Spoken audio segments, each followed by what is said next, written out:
सुख संसार का, मैं तो कहती हूं चिंतन करो। देह के सुख के लिए रोटी कपड़ा मकान जुटाने की मेहनत करते हो ना, मन के सुख के लिए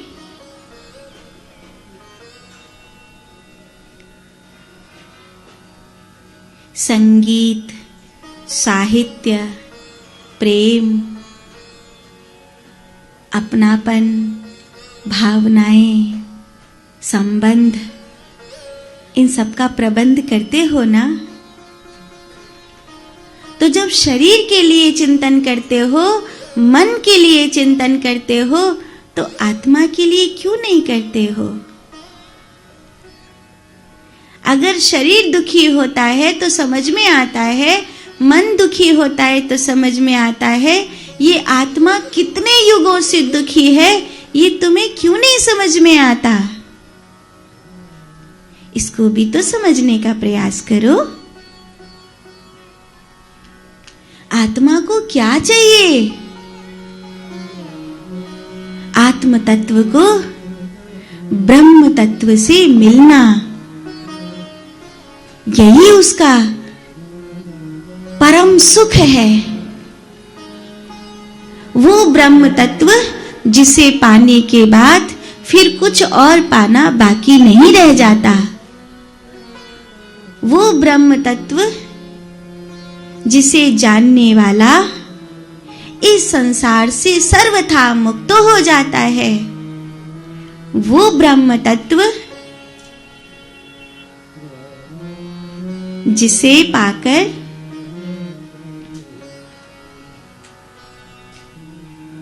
संतुष्ट हो जाता है ये जीव।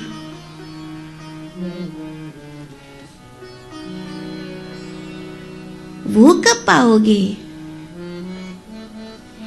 जिंदगी की क्यों में तुमने उसे आखिरी क्यों कर दिया है? जिंदगी की क्यों में जब से तुमने उसे आखिरी किया है, तब से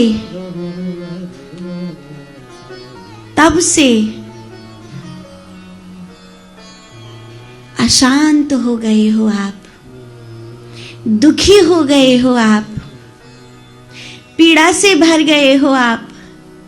आप अपने शरीर को सब कुछ देने के बाद भी खाली हो, आप अपने मन को सब कुछ देने के बाद भी अधूरे हो।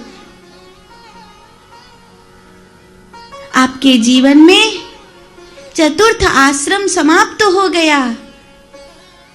आप विद्या की प्राप्ति के संघर्ष को जानते हो, अपने बच्चों को कहते हो पढ़ ले पढ़ ले पढ़ ले, अभी तेरी उम्र है।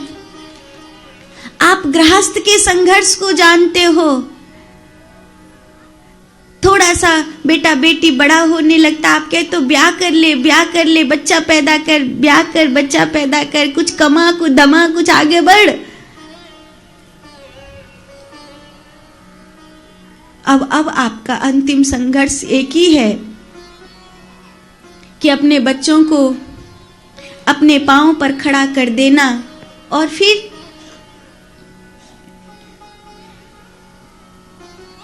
अपने लिए एक खालीपन। यहां से शुरू होता है सत्संग। जो आपको 3 पड़ाव पता है ना, ब्रह्मचर्य, गृहस्थ और वानप्रस्थ। चौथा पड़ाव है जिसमें आपको कहना है कि मुझे परमात्मा को पाना है। जैसे आपने विद्या को पाना अपना लक्ष्य बनाया, जैसे आपने गृहस्थ को पाना अपना लक्ष्य बनाया, जैसे संसार के विकास को, अपने बच्चों को एक ठीक जिंदगी देना आपने एक लक्ष्य बनाया। अब आपका एक और लक्ष्य है परमात्मा को पाना। खाली नहीं मरो, परमात्मा के होकर मरो, उसका होकर मरो। उसके हुए बिना अगर तुम मर गए तो तुम्हारी जिंदगी अधूरी रह जाएगी।